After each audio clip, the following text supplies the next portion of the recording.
I hear from many Desi moms who are struggling, right? They're struggling under the weight of expectations. So very easy to justify away the reasons we don't take care of ourselves, right? We put ourselves last. What is the number one permission, advice you find that you shared over and over with people who are in this journey, coming to terms, I should say, with their role of being a caregiver? The journey is not necessarily going to be easy, but you can make it a little bit smoother, right? Through planning for it, just like you do financial planning.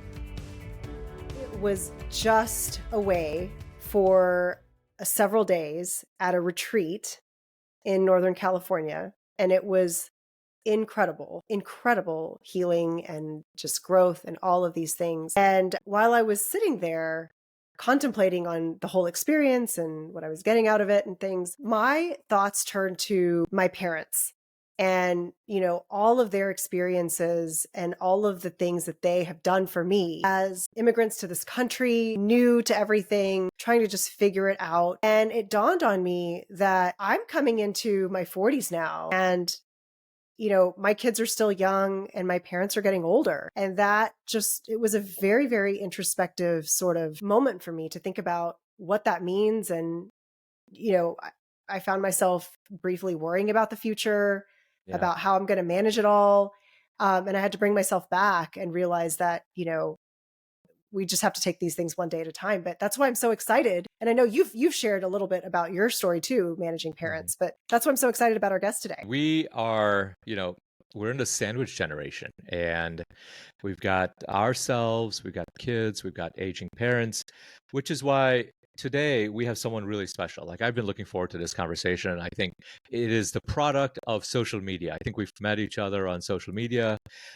She is on a mission to empower South Asian women. She's an entrepreneur, multiple time founder, senior VP at Aon, board member of nonprofits.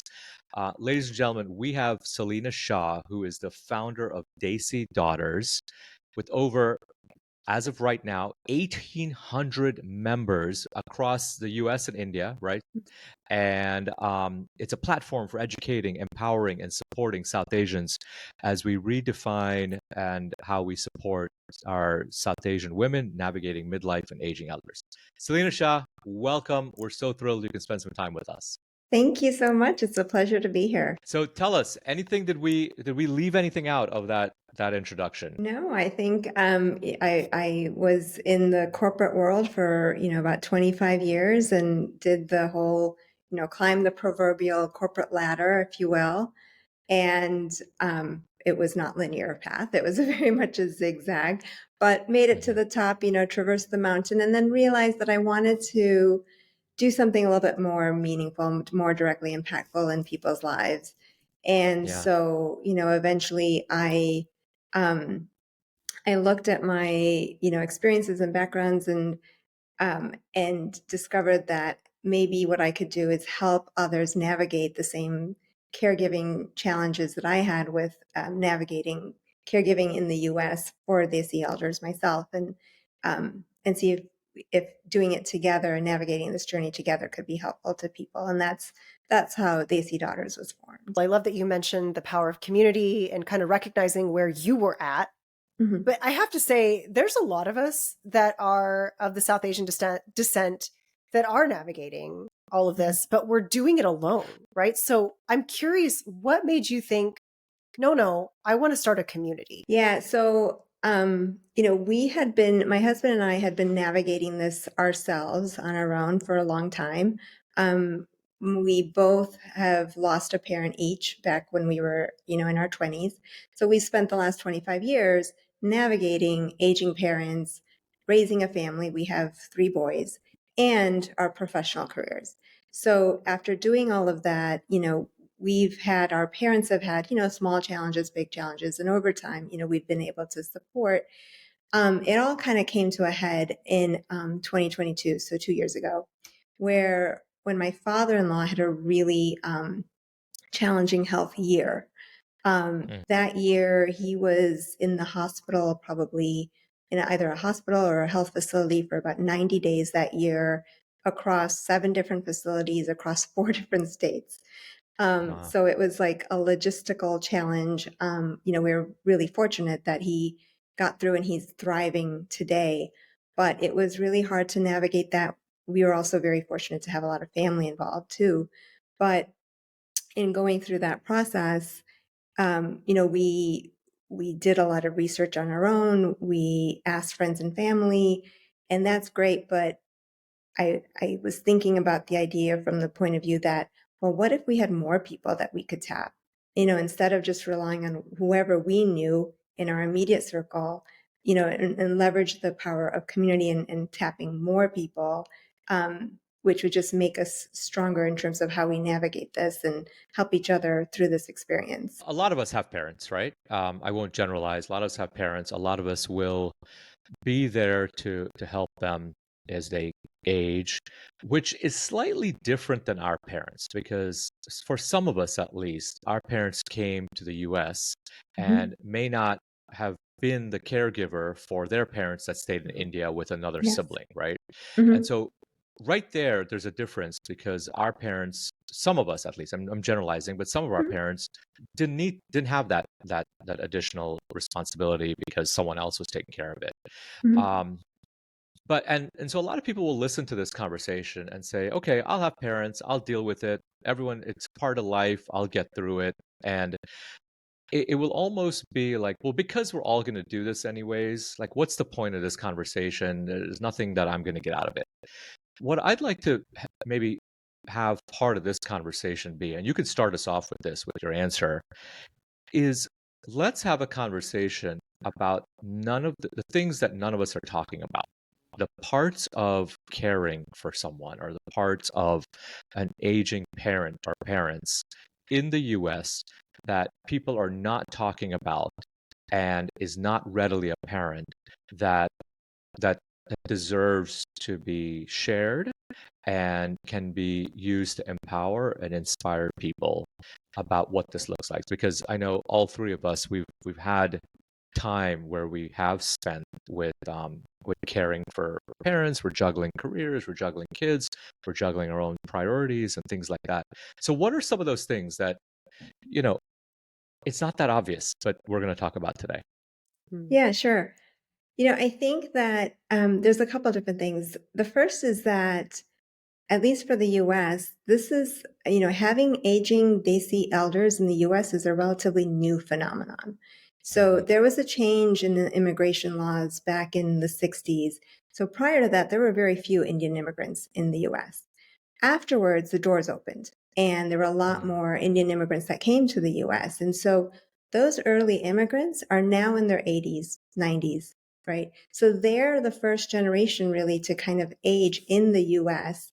And and it goes both ways because, elder care facilities also are seeing Desi clientele for the first time. They don't know Mhm. that they Mhm. may need to provide vegetarian meals and maybe something with a little bit of taste to it, right? So all of that is new, kind Yeah. of both ways.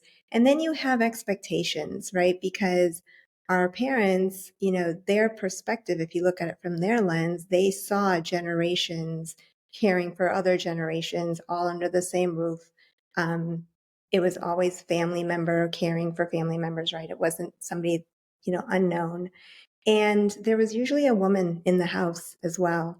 And Mm. so, that all has changed where you have, even in India, kids are moving away because of mobility and technological advances. You're able to move away and kind of seek that economic, prosperity.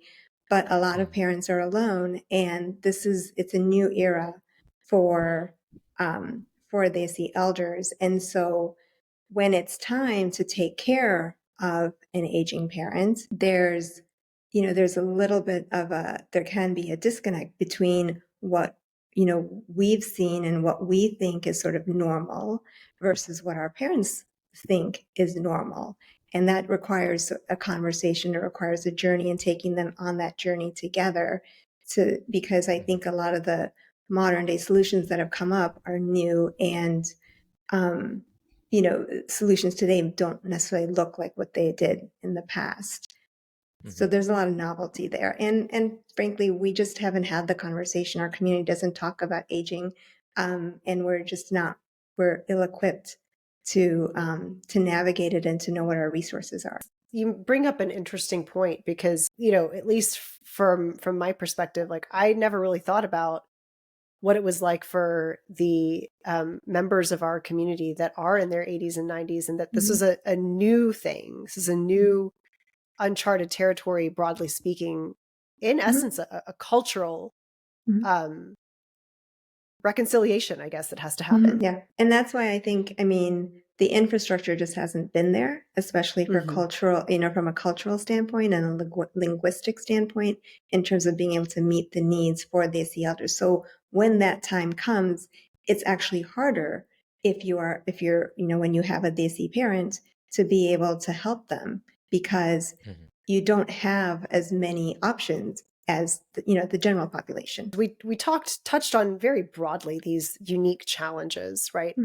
But from what I understand, one of the things that kind of inspired you to start Desi Daughters was also how this uniquely impacts the daughters and daughters-in-law in terms of their own job fulfillment. Can you share the stats and things that you're finding as culturally the women are the ones to tend to take a step back from their professional lives to better support the parents and the children? Yeah, even at a high level, it's, about 1 in 5 women caregivers will take a step back from the workplace. And that's a combination of either a reduction in hours, a lower intensity role, taking a break, a leave of absence, or just retiring early.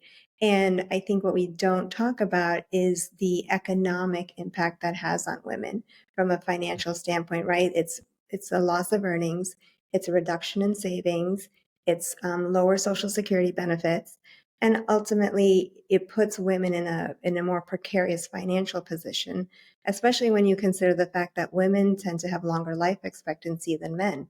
So you have women outliving men. Right now the life expectancy difference is about 5 years. Women outlive men by 5 years right now. So the same population that is, maybe taking a step back career-wise and from a financial standpoint, that's the same population that needs to have those additional funds on hand to support their later years. It's almost a compounding of effects, right? Yes. Because Mm-hmm. again, I'm generalizing, and you take your typical Desi woman, right? Mm-hmm. She goes to college, she maybe goes to grad school, she starts working, Mm-hmm. maybe in the late 20s, middle 20s, early 30s, she has a family, Mm-hmm. and all of the attention is on the young family, maybe Mm-hmm. 1, 2, 3 kids. And the compounding part comes in because we have better healthcare. And Mm-hmm. we, as Yeah. a population, in my opinion, have done a fantastic job of increasing lifespan. Mm-hmm. Health span, different story, but Yes. we're all living longer, right? Mm-hmm. And so as a result of living longer, as we are thinking that our kids are now older, they're 10, 12 years old, they're self sufficient, they're going off to college or whatever, we still have 20, maybe 15, 10 years or so to work and generate income, things like that. Our parents are still around, and they are now at a more feeble, tender, advanced age where they're requiring more time. Simple things that I frankly took for granted. One of the things they don't tell you is when you have a baby, they'll talk about the diapers, but they don't tell you you've got to cut their nails, right? Yeah. And Mm-hmm. they also don't tell you that there will come a time where you've got to cut your parents' nails and your mom's nails, right? Yeah. And so all of a sudden you're like, wait, I didn't like budget this as Right. part of the things that I have to do. And, I go home and full transparency, I'll cut my dad's nails, I'll cut my mom's nails. Sometimes, take them for a haircut and things like that. Mm-hmm. And they're like, wait. I didn't budget for this for like so many years into my 50s or into my 60s or even later in 60s. Like I thought that once I had kids and I worked a little bit, I hustled, I got to 65, I'd be sipping Mai Tais on the beach in the Bahamas. Yeah. And now you're telling me that there's a chance that I have to reduce my workload and have a parent who's at home, which is much like having a child. Like you can't go to date night, you can't go out to dinner, things like that. Traveling becomes difficult, right? Talk to us about that compounding, not only the economical impact, but the impact on our livelihoods, our Mhm. social, mental, physical, and the guilt when it is our responsibility, but we're kind of stuck with living our life. And again, now living it based on someone else's I timeline. believe that we are a unique generation in this Hmm. because we're the first generation to actually have, have this the responsibility for three generations effectively. Mhm. Right. Mhm. And where we don't have oftentimes we're doing it from afar, but sometimes we're doing it, within our own homes. And we don't have the same amount of, in India, you had more help in the house. And Right. so you could do that a lot easier. But that's from older generations. Now it's a lot harder. And so we're a unique generation in that way. And I hear from many Desi moms who are struggling, right? They're struggling under the weight of expectations Mm. about, at work, what do you need to do to kind of keep up, your own expectations for your kids, what you want for your parents. And obviously, then, you have what your parents also expect. And then you've got society that likes to weigh in on everything that you're doing. And so there's a lot of heaviness there in terms of how much is on working sons and daughters in our communities. And I think, guilt, you, we talk about work-life balance, but I feel like it's not even really the right term because Right. there's no effective balance. I think it's calibration, right? You're just constantly Yeah. reprioritizing and recalibrating Right. where your focus is on a given day or at a given Exactly. hour. Yeah. So I think you're juggling that. But guilt in a way though is kind of a good thing because it's a sign that you care, right? If Mm. you didn't care, then you wouldn't feel guilty about the way something is turning out. But you do care. You do care that you want to honor your parents in the way that they would like to be honored, and you want to kind of play your role in that in sort of. And so I think that it is a lot, and I do see that a lot of women and men are struggling with because of the guilt and because of the expectations. There's also the need to make sure that you sort of safeguard your own health, right? Your emotional, your mental, your physical health, and set up some sort of guardrails, because at the end of the day, if you're not taking care of yourself, and if you're Mhm. tapped out, you're no good to anybody else. Mhm. Um, I remember when I was um, about 5 years ago, I was being treated for breast cancer and going through Mhm. radiation treatment, and it was over the holidays. And my father-in-law, who was by himself in Florida, had suggested that maybe he come up and spend the holidays with us, and because it would be nice for him to be with us and the kids, which is great. And under a normal situation, that would have been fine.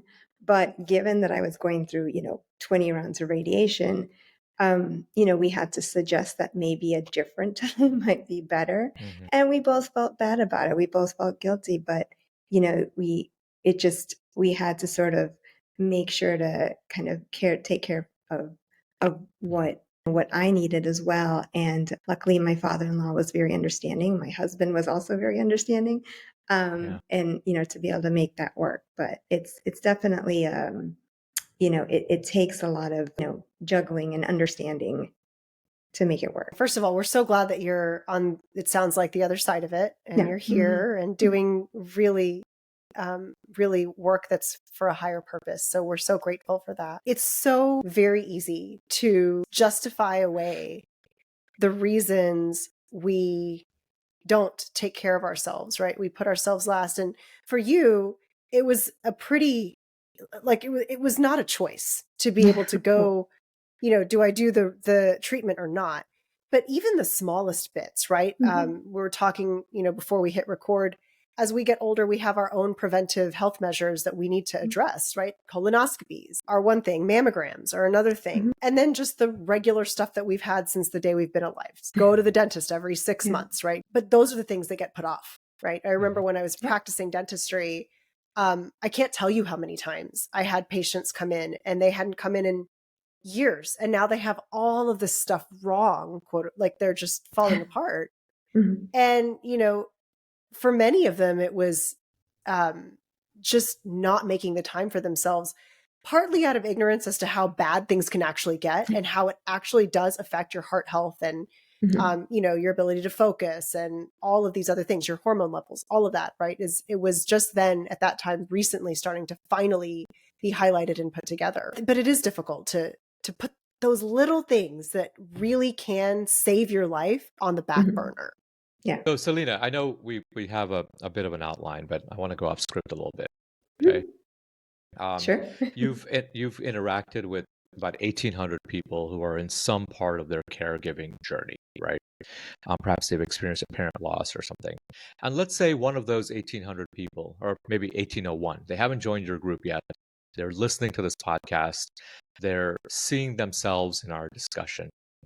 What is the number one permission, advice, or information you find that you've shared over and over with people who are in this journey and are now coming to terms, I should say, with their role of being a caregiver? Because I do think, and the reason I use that coming to terms, because I do think there is a time period that's a bit of a lag where we kind of feel powerless that we're caring for. We Mhm. have aging parents. We don't know what to do. We're not sure if it's our time to step up and take over the finances, start checking the money, watching the credit card, um, organizing things around the house that is in a safe way, but may not be in the preferential way. And things like, I'll give you an example. When my mom was out in the hospital, she came home very limited mobility, and she was gone for 6 months, and we had carpet in the house. And I was sitting there one day, and I'm like, well, in the hospital, it's wood, and she can roll her walker around and things like that. But we got to get rid of this carpet. And I mean, I would never tell you in a million years that I would feel empowered to rip out the carpet in my parents' house and put down wood, right? But I had a timeline of like 3 weeks to rip out the carpet and put down wood. And it was kind of like, who should I ask that I'm doing this, right? I wouldn't even do it in my own house. I would ask, my wife, I would ask the other people, like, hey, you think this is a good idea? Like, am I losing my mind? But there is sort of this lag because we're not really sure it's our turn. So, what is something that you would say to someone who's listening to this and they see themselves resonating? I think I see a lot of questions, and they're all they're all very different, right? Because I feel like caregiving is such a unique. I mean, it's unique to everyone, right? Mm-hmm. It depends on, are you near or are you far from your parents? Mm-hmm. Do you have one parent? Do you have two parents Right. still here? Do you are they still able to kind of do things on their own, or have they sort of slipped, and do they need more support that way? um, do they want the help? Mm. Do they want to Yes. have the discussion about the help? What about your siblings? What sort of role, are they helping? Are they not helping? Are Mm-hmm. they hurting the situation? There's a lot of different factors like that that come into play. I do think Mm-hmm. that, the number one reason that people come to the platform, actually, I think there's two. Um, is either to try to get ahead of it. So try to learn what you can in terms of being able to observe and see how other people are navigating this and what their experiences are like, so that way you can prepare.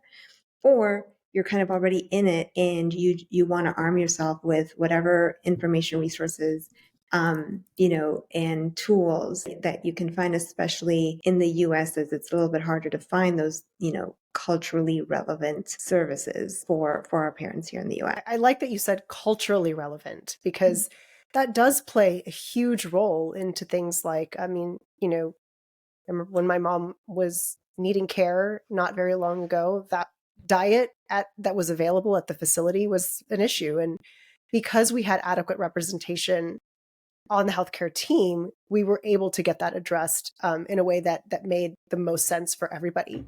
But that's not always the case. And so I love that you brought that up. But one thing I was really wondering about was, what are things that we as South Asian Americans or South Asians in general globally, what are things we should think about as we are in this 30s to 50s sort of range? What are things we should think about to maybe prepare ourselves?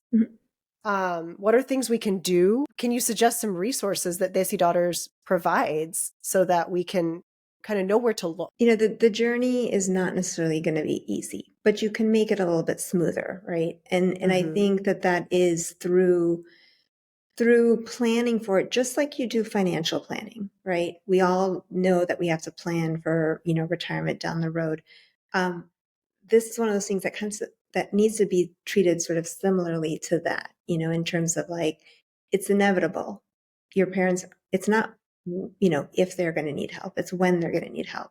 And then what are you going to do? And how disruptive do you want it to be? And, if you're not prepared, it's going to be, it's going to be harder than it has to be.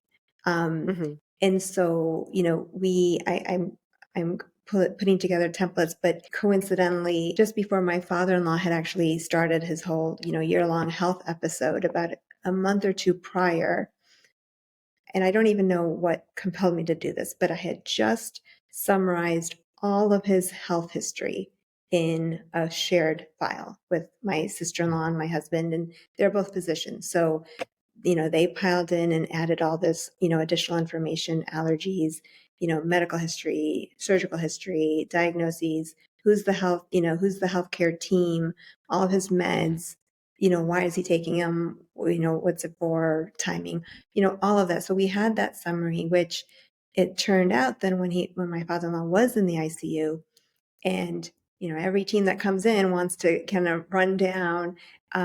wants a rundown of like all the history. We had a PDF that we could just quickly say, here, this is it. This Yeah. is everything you need to know about all the things that he's had. So having information like that, and it could be as simple as starting off by do you have a copy of your parents' driver's license, front back of their medical insurance card, name and contact of their PCP, name and contact of the local neighbor.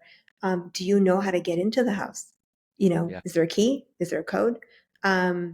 You know, things like that are important. In terms of the the actual group, there is a website, and so I have a listing based on US, broken down by US and India, and so that way you can find resources, whether you're looking for a Desi caregiver, whether you're looking for a Desi retirement community, or maybe you're looking for a Desi senior center, or maybe you're looking for insurance for your parents because they're visiting from India and you want to make sure they have health insurance coverage for when they're here. Or maybe you need, proactive care planning tips. And, we have a Desi care provider who can help have these sort of culturally sensitive conversations with families who may not have had, the courage to kind of talk about it, or at least get the conversation started without that. So yeah, so there are, resources and services like that that we've sort of centralized and made it accessible to people. And finally, I think it's the support in and of itself, right? It's a hard thing. I mean, you can certainly do it on your own, but there's a lot of strength in navigating this together. And whether you join Desi Daughters or a different group, I do think that if you find a group to kind of navigate with, it just makes it a lot smoother for you. So you have a checklist Yeah, available so as well? Okay. Yeah, so it's I do have All a about the checklist. checklist. I know, I have a checklist. It's tagged on the website, but I'm going to put it into so there's a couple things like that I'll be releasing into the group and onto the website. So that way it's just, you can, there are some basic things, but I think a template or a checklist are just easier for people to sort of, um, know kind of, okay, this is what I need to gather, right? And it's not just financial. I mean, Yeah. it's not just Right. medical, it's also the other information, right? Mm-hmm. That you need to Yeah. gather, whether it's insurances or financial or, bills. Are they on auto pay? Are they not on auto pay? Do I need to do this, Mm-hmm. right? If my father or my mom is in the hospital, which bills won't get paid if I'm not there to do Right. that. Mm-hmm.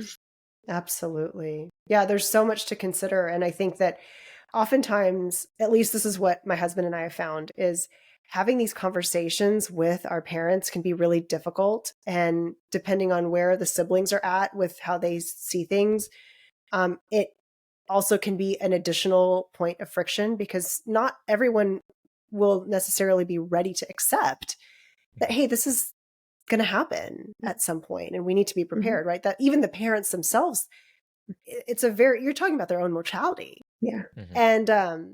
And so I think having something like this is helpful, because it quiets the anxiety of like, I don't know what to do, I feel the overwhelm and I have no idea. It catches all of the nuances of, like you said, right, what bills are on auto pay, what bank accounts do they have, Mm-hmm. all of those things. But then it's almost like validation, I would imagine, is like, listen, I went to this very reputable resource and this is what is resulted from so many people sharing their experiences together and saying consistently across the board, these are things that we all need to be aware of, for our parents. And then depending on where we are in life, and probably at any point where you are in life, even if you're 25, like that's probably a good resource for you to have in place for yourself as well. Yeah. And taking it further, there's an organization that I love. It's called Five Wishes. And what they do is they have a really simple, easy to use template for how to have those later life conversations about wishes for different, Mm. scenarios that you might face. And it's done in a very easy to communicate fashion. Mm, Because a lot of times you look at legal paperwork and it sounds like jargon. You don't really know what you're signing or what you're agreeing to. Um, Hmm. but Five Wishes has a template that's really easy to use, and it can make it really simple to have that conversation if you can get that conversation going. Mm. yeah, we'll be sure to drop that in the show notes as well. So, could you share a success story maybe from the Desi Daughters Mhm, community that exemplifies how that cultural understanding and these mhm. targeted resources can make a really big difference when it comes down to it? Yeah, I mean, with 1,800 members, you can imagine that there's a bunch. I Mhm. think that, when we're talking about making a cultural impact in like a real, in a real situation, right? In a real way, we're talking about solutions or connecting people to solutions that help from a cultural or a linguistic standpoint. And so things like, they see caregivers and such like, and they see caregivers and they see different solutions. So a few examples would be there was a daughter looking for a South Asian live-in caregiver for her mom in Massachusetts. Mom had Mhm. dementia in a nonverbal form. Um, of and she was nonverbal through because of her dementia, and so she was more familiar or more comfortable with a South Asian caregiver, but they were struggling to find one. So so through the platform, within a week they had successfully been able to place a South Asian caregiver in their home.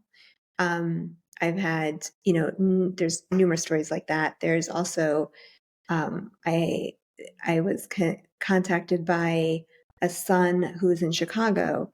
His mom and dad were in the DC area. Mom had had a stroke.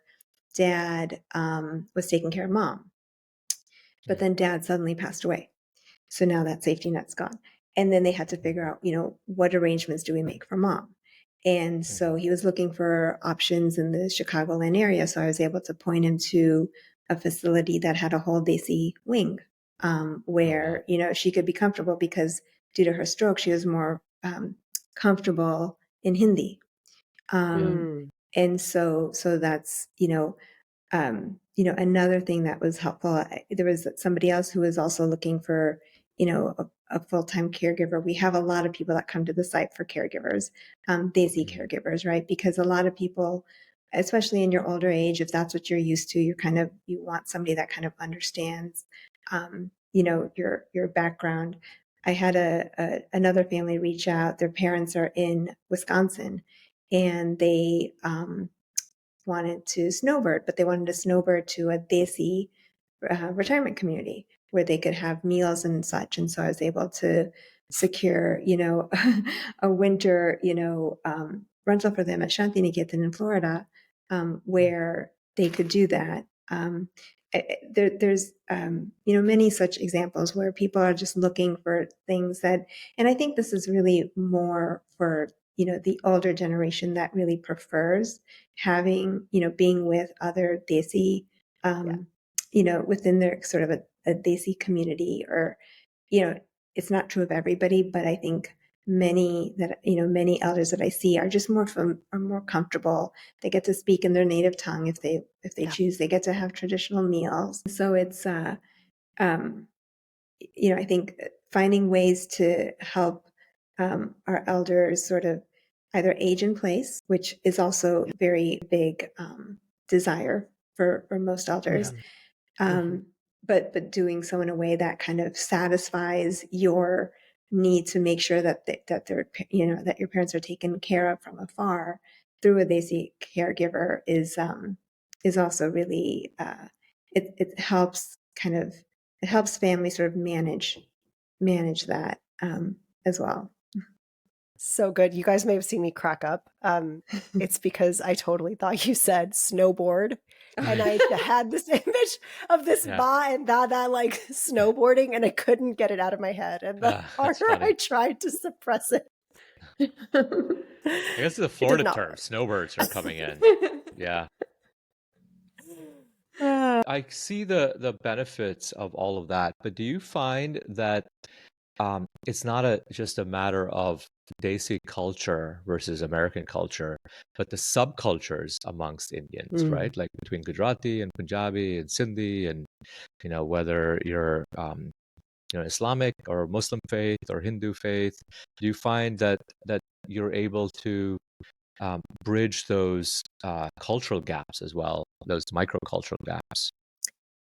Yeah, I mean, I think, when it comes to finding, so let's take, Desi caregivers, for example. We have specific requests for, I want somebody who speaks this specific language. In India, it's like, serving a bunch of different countries in one, right? Yeah. With all the different languages and subcultures. So yeah, there are requests for specific, languages. Obviously, there will be different traditions in terms of like dietary, what people are eating and what's customary. And we see those requests, and we're trying to match people to to caregivers, at least in that setting, to caregivers that will meet those needs. And so that has been working. And sometimes you'll find like a Guyanese caregiver that can kind of relate somewhat to the South Asian culture as well. So I think that yes, they're, especially within that generation, they may see those differences. I think for us that are trying to navigate it, because there's just not that many options, it's hard to subdivide too much in terms of like over personalizing or customizing. There's just not that. So if we can get close, it's a start, and then try to tailor from there. Yeah, and I relate. I was born in Guyana. My parents lived in Guyana for 30 years, so I'm technically Guyanese, I guess. I'm not Georgetown, Guyana. Organization Desi Daughters is primarily on Facebook, right? It's a Facebook group. It's a Facebook group with a website. Yep. Yeah, so I just submitted my my request to join, and you're actually, it says 1,900 members now, so maybe you're at 1,899 and 1,900. But I have a question, and this is a really important question. I'm a son. I'm a Desi son. Can I be part of the Desi Daughters group, or do I have to check a box that I'm a daughter? Transitional. No, of course. We actually have many sons, and we have daughters, sons, daughter-in-laws, son-in-laws, nephews, nieces, siblings, anybody that's looking for resources to help care for an elder that's, a Desi elder. It's inclusive in that sense.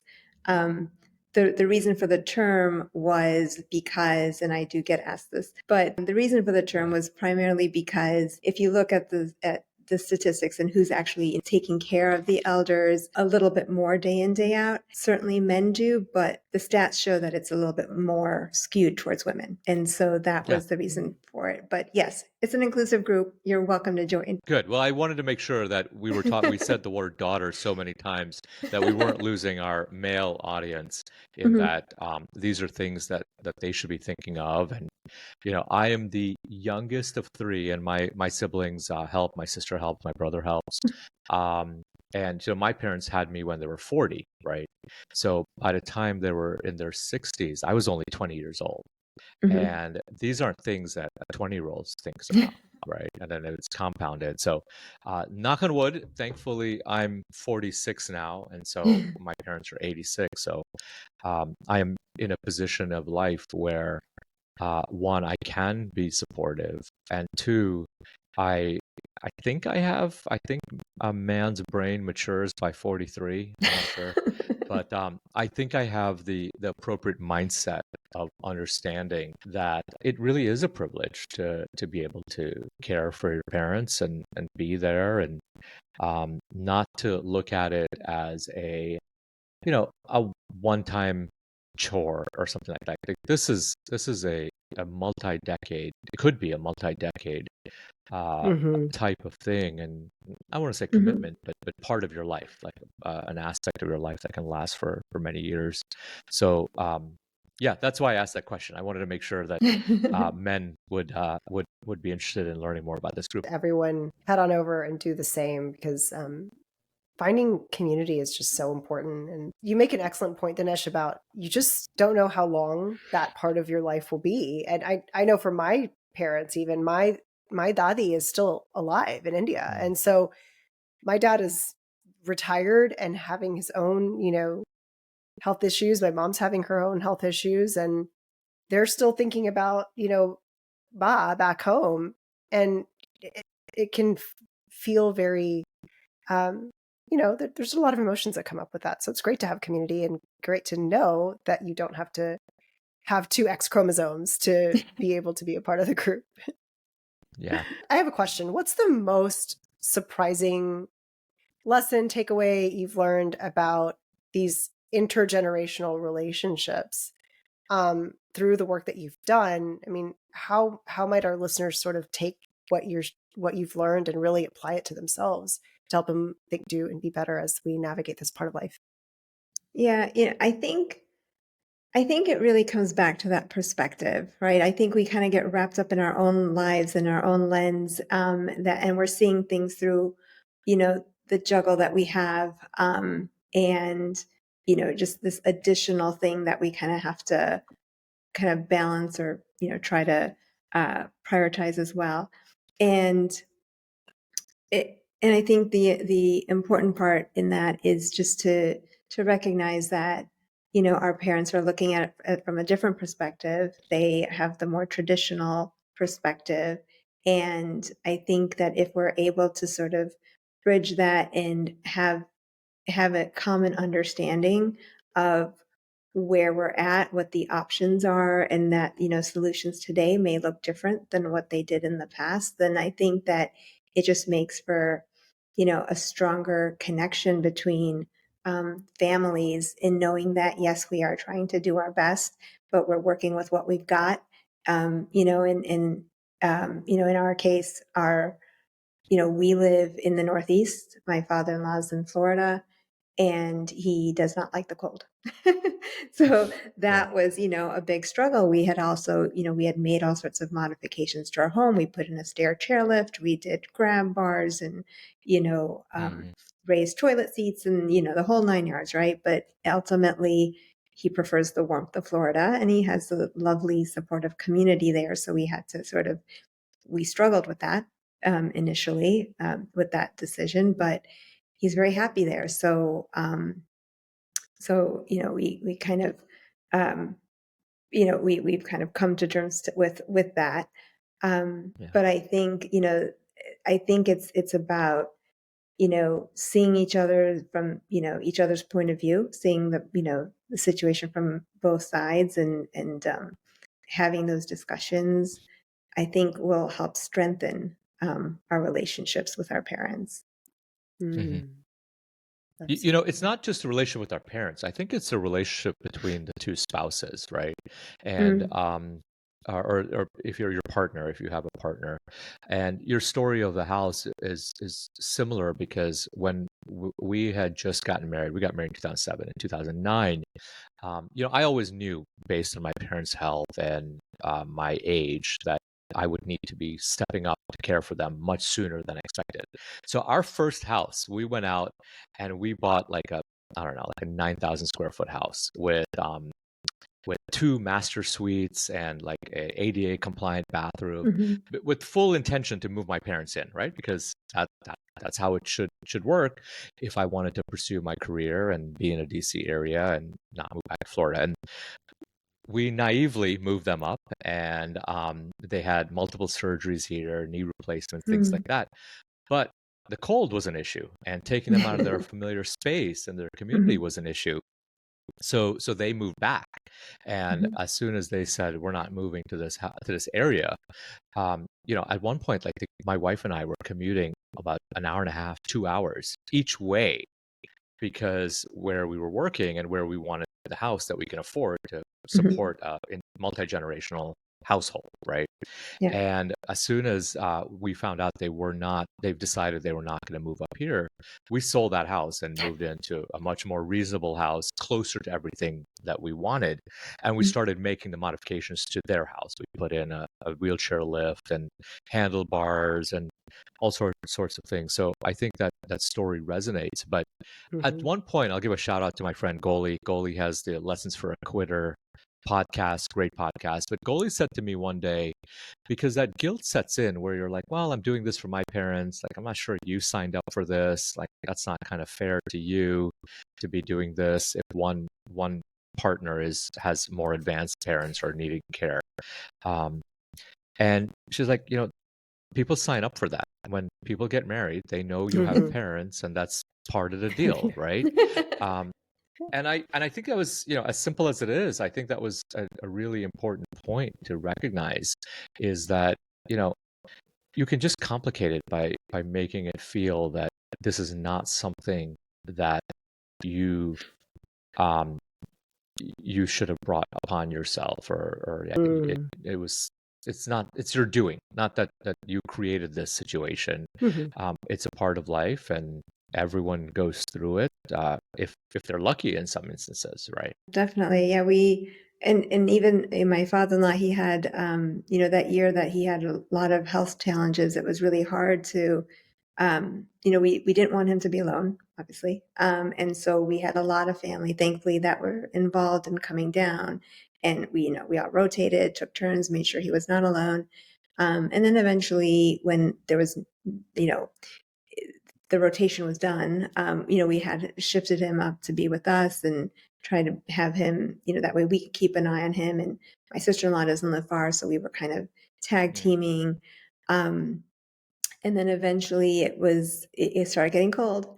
And so we had to navigate that because he couldn't handle the cold. He doesn't prefer it anyway. And so he wanted to go home. We were resisting him wanting to go home. And he had friends in his Desi retirement community calling us saying, please send him back. We will take care of him just like Mm. you. And I Mm. think, that's what it took for us to, that plus we had to agree that we were going to get him like, a Sure. home Yeah. aid all every day. So thankfully we I, eventually got there. I could Yeah. see him WhatsApping his friends like, "Hey, I'm being held hostage here against my will. You need to tell my own kids to let me out." Role reversal, all of these little nuances that come up. you don't think about them, you know, when you're growing up as a kid, you're like thinking about your parents one way, and then over time that changes. Yeah, and he had even gone, I mean, he was in California too with his family, with his brother, but California was cold for him too, and so he's like, just wanted to get home, get back to Yeah. Florida. Yeah, makes sense. Selena, looking ahead, how do you see Desi Daughters sort of evolving to meet these dynamic needs that we have as, you know, across age, across different microcultures, as Dinesh puts it? What do you think is next for Desi Daughters? I think that because, as we talked about earlier, like this is sort of a nascent issue still, and there's a lot of new solutions and services coming up to help meet the need. And so I think I see Desi Daughters helping to connect people to solutions to make sure that people, that our community is aware of the options that are available, both in the U.S. as well as in India. Continue to provide that community support to be able to lean on each other and learn from each other. And the beauty is that I think as the community grows, we can then create sort of local pods or chapters, if you will, to provide on the ground resources and assistance.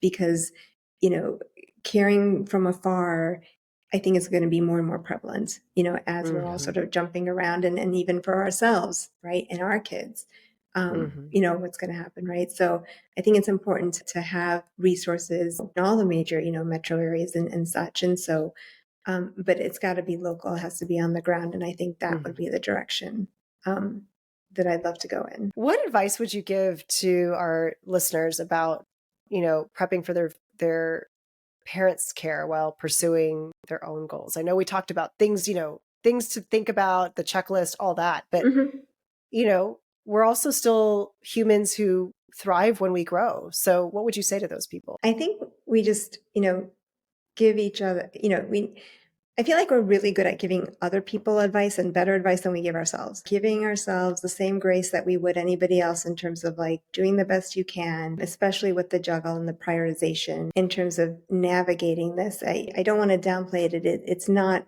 easy, for most people.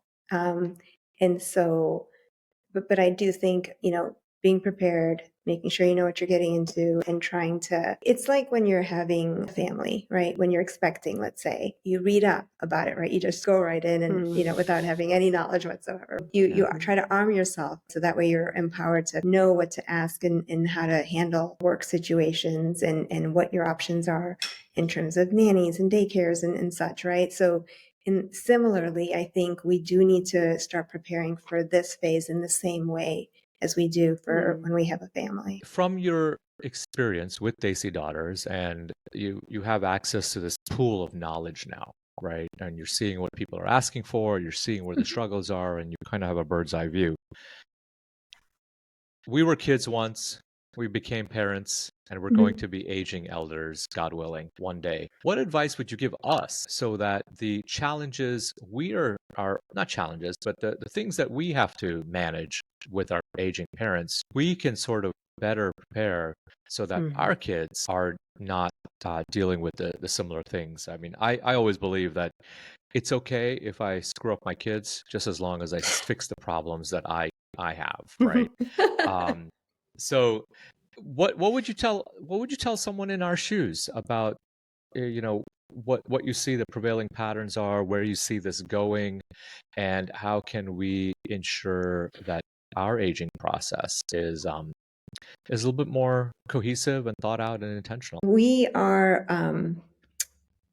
a unique generation. I don't think our children are going to be kind of going through the same things that we are going through. I think we're going to leave it a little bit easier because we will have gone through this and because we will know, we will already be more and, better informed through this process with our parents that, if you're putting paperwork in place for your parents, you're going to be thinking about doing it for yourself. Right. And so I think that this process of, of helping support our parents is going to open our eyes to what we need to do for ourselves, for our own children. And so I do think, and what I'm seeing, throughout, different forums is that we are going to be better, in terms of how this turns out for our kids. We will also use the resources that we have to ensure, the financial resources that we have to make sure that we have, whether it's the home modifications or aids at home. I read this recently where we used to generations, well, historically, when you're talking about one family to the next generation wise, you're talking financially about, maybe an inheritance going down, right? The new paradigm is to talk about just making sure you have enough assets for yourself to sort of get through this so it's not a burden, or it doesn't sort of fall on your kids. Our generation is going to, at least a lot more so than in the past, make sure to try to address this. Salina, it's been such an amazing conversation. I'm so glad that you took the time. But before we let you go, we have a bit of a wrap up tradition here at the Happy and Human podcast. Are you Yes. ready to do our wrap up? Definitely. Yeah. So I recently played pickleball, and it was a great sport. I'd never played it before. It was a lot of fun. And so Seema and I will pickleball back and forth these questions, okay? And I'll start out first. Tell us something that you have from your lived experience, from the life of Salina Shah, that someone can implement today. Tell us something that you have learned uniquely that we all can do today, and without a doubt, will make our life better. It's a little mindset trick, I suppose, that I use that I had The that best I kind. We love heard. those. Yeah. We like We are. mindset. Yeah. So this is something that I heard, and I do use it, and I think it's great. And what it is that, when you're feeling overwhelmed or, kind of struggling and and things aren't going quite right, to add to your sort of inner monologue, add the word yet to the end of that. So, for example, I'm not ready yet, or I haven't had that conversation with my parents yet, or I don't have the resources yet, because I feel like that's just more hopeful and more empowering in terms of kind of navigating and getting through it. Let's see if it works. I am not a fighter pilot yet. Nothing has changed. Nothing. I didn't say it. I don't have a Ferrari yet. I don't know, Salina. I'm not buying it. No, I'm kidding. I think it's a great. I think it's very true. And the biggest thing is that it especially at the end of I don't know. It really changes the power and makes you empowered. One of the things that I was teaching yoga all last week to a bunch of people, and what they loved about it and what I was so surprised was the takeaway from a week of yoga with me was the power that, the idea that support is actually what's going to help you go further. Number one. But number two, that it doesn't take a lot to completely and forever quantum leap your way forward, right? So the reason I say that is it's a 3-letter word, right? It's just a tiny little word. And that's all it takes to shift from hopelessness to hopeful, to disempowered to empowered, and really open to the idea that you'll get there. You just, haven't gotten there yet. We also like to play something called Ask It Forward on Happy and Human. For listeners who are tuning in for the first time, the last guest on the show has left a question for Salina without knowing her background, who she was, what we were going to talk about, when this episode was going to air. It was just a question into the oblivion. And Salina, you're going to take that question and you're going to answer it. And then you get to ask a question forward for the next guest. Sound good? Sounds great. This question was from Vidya Murthy, who's done a ton of work here locally in Austin and globally. And her question to you is, does appearance matter? I think things should only matter if it matters to you, right? And so if it's something that matters to you specifically internally, then it does. And, as opposed to being driven by external, reasons for why appearance matters. And I think for me personally, it depends on the occasion. Some days when I'm just schlepping about at home, no, it does not absolutely matter at all. And then, but if I want to go out and be presentable, then yes, it does. And I go get my hair done and and all of that. So yeah, I think it's situational, but I do think that it should stem from sort of what you feel internally versus external. I love that. Yeah. So then what would be your question for the next guest? So I think, we're all multi-dimensional beings with different, interests and passions. So my question is, what is something that you're interested in or passionate about that is completely unrelated to what you do for work? It's a great question that gets often kind of put to the back burner. I know for many people who are caring for aging parents and navigating, raising young kids, that's kind of one of the first things to go, right? Absolutely. I think it's a great question. And I hope, one of the goals and aims and wishes for this podcast is that we bring inspiring people on and we can inspire people to do the things they're inspired to do. And you're looking at it. The podcast is something that we're interested in and passionate outside of work. Seema and I don't make a dollar from the podcast. In fact, the podcast makes lots of dollars from us. It is From us, yes. yeah, from us. We are not just people that are dispensing armchair advice. These are things that we live and we do. And our only hope is that, perhaps someone that's listening to this and is experiencing things on a different timeline than we are, maybe have it somewhat easier. We don't want to proclaim to know everything, but that question really exemplifies that we ourselves are part of this as well. So, Salina, thank you Yep. so much for being part of the Happy and Human podcast. We believe that a lot of people will get some benefit from this. In fact, I know you are. When you said you were schlepping around the house, I was like, come on, you're changing the planet. I mean, you've got 1,800 people, times that 1900. by, yeah, 1,900, times that by, I don't know, 2.5 on average parents, right? I'm making that up. You're touching 3,600 human beings on the planet right now. And there's no way you're schlepping around while you're changing the world. But we will benefit, our audience will benefit. Hopefully, Desi Daughters and you will benefit by raising awareness for the work you're doing. But we also want to ensure that people who don't know about the podcast benefit from our time together. And one of the ways we can do that is a way that we can also show appreciation to you for the time you spent with us, is by asking you to share with us an organization or cause that is near and dear to your heart, to that we can make a contribution to on your behalf. Can you let us know in that spirit what's an organization that matters to you? This is a really sweet, kind gesture, by the way. So thank you. For me, we've been involved in supporting Akshay Patra for years. It's a large midday school meal program in India, providing healthy, vegetarian, nutritious meals to over 2 million kids a day. And what I love about it is that, for you know, it actually in some cases is the only meal, that some of those kids receive in a day. And it also encourages and promotes having girls stay in school. Yes. So I love everything about it. Yes. I was at the Austin Gala of Akshay Patra last year, and it was so incredible to see all the work. We, of course, loved hearing Dr. Deepak Chopra speak as our guest speaker, but the impact was really incredible. And, somebody was sharing the conversation. Actually, shout out to Seema Govil, who is one of the Austin chapter leaders. And we're going to have Seema on the show at one point.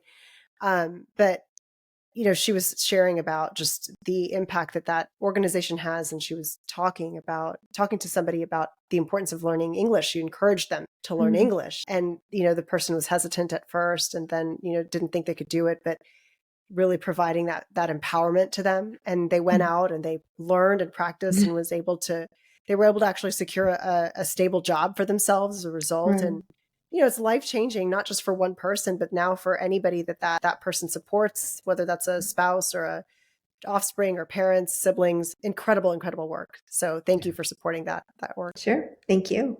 So what are you up to now? What are you excited about? And tell us where our audience can find you. All the socials are Desi Daughters on Instagram, Facebook, LinkedIn. Also, you can, listeners can also reach out to me on my LinkedIn, or just Salina at desidaughters.com is another way to reach me. I'm looking forward to seeing the evolution of Desi Daughters. For me, it's, it's not a destination, it's a journey, and I'm excited to see where it takes me. I don't think, I don't think this is it. I think there's more, and I'm excited to see what comes.